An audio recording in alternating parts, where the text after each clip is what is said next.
Hello viewers, welcome to IT System Admin and Information Technology Learning tutorial channel for you. Today in this tutorial I am going to show you how to change mouse pointer color and size on Windows 11 computer. Sometimes it becomes very important for you, so don't forget to watch full video. To change mouse pointer color and size, click on Start menu.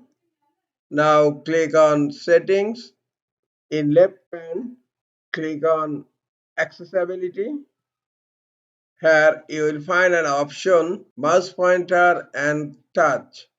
Click on mouse pointer and touch.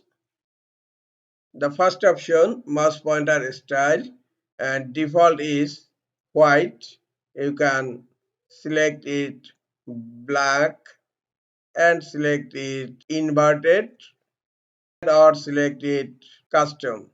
Click on custom and here some recommended colors are appeared.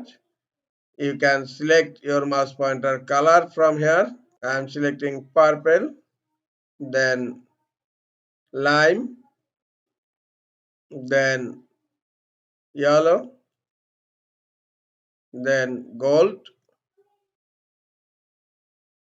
and then pink, and so on.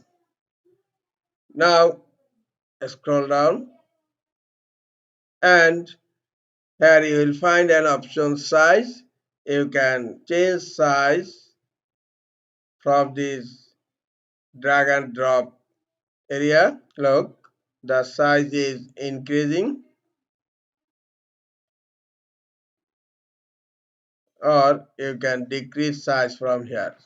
This is all for today. Hope this tutorial is helpful for you. Keep watching for next tutorial. Thank you very much.